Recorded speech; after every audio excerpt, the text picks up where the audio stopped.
শেখ হাসিনা সরকারের পতনের পর থেকে আর কোনো শখ কিংবা বিনোদনের দিকে মন দিতে পারেননি মোহাম্মদ আরাফাত। এ সময়কার তথ্য ও যোগাযোগ প্রতিমন্ত্রী এখন পুরোপুরি ডুবে আছেন দলীয় কাজে। তার একমাত্র লক্ষ্য ডক্টর মোহাম্মদ ইউনূসের নেতৃত্বাধীন তথাকথিত অবৈধ সরকারকে উৎখাত করে শেখ হাসিনাকে দেশে ফিরিয়ে আনা। এই লক্ষ্য বাস্তবায়নে ভারতের মাটিতেই দিনরাত কাজ করে যাচ্ছেন তিনি।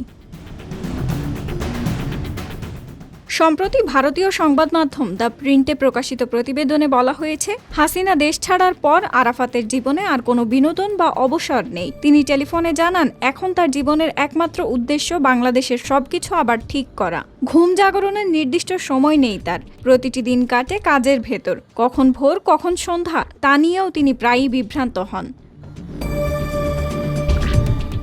প্রতিবেদনে আরও জানানো হয়, হাসিনার পতনের পর শুধু আওয়ামী লীগই নয়, বহু সাংবাদিক ও সরকারি কর্মকর্তা মিলে ২,০০০-এরও বেশি মানুষ ভারতে আশ্রয় নিয়েছেন।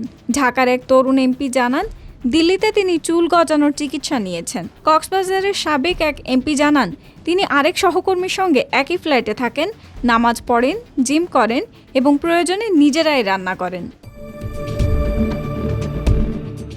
সংবাদ মাধ্যমটি জানায়, অধিকাংশ পলাতক নেতা কলকাতার নিউ টাউনে অবস্থান করছেন।